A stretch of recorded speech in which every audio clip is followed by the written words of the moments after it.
Lu Jinian used so much brute force that the kiss was more like a bite.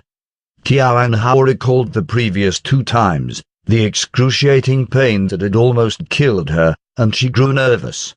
When Lu Jinian was kissing her, she couldn't help trembling. Due to the pain, tears welled up in the corners of her eyes. Lu Jinian could distinctly feel Qiao Anhao trembling. On instinct, he looked down at her face and saw the moisture in her eyes. He suddenly remembered the previous time, how she had curled up on the bed, her face as white as a sheet.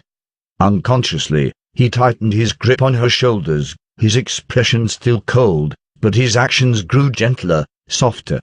When everything ended, Lu Jinian lay on top of Qiao Anhao.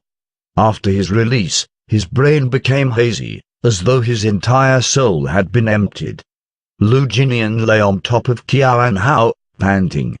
Unconsciously, he was about to stroke her hair, but before he could reach it, he clenched his hand into a fist, roughly pulling it away.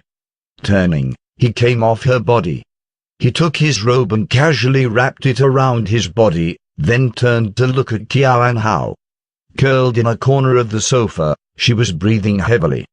Coldly, he said, "For this transaction, text me if you have any advertisement you want.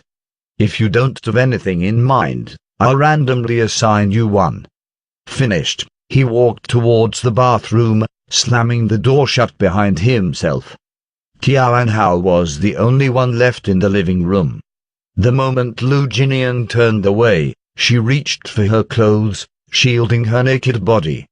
She rested a while before saving up enough energy to sit up and put on her clothes. She stood up and looked at the tightly shut bathroom hesitantly. In the end, she left his room without a word. It was already 12 a.m. and Jiamon was already asleep. Qiao Anhao took a quick shower before quietly reaching her bed, yet her exhaustion had left her. Tonight, she had no idea which sentence had infuriated him.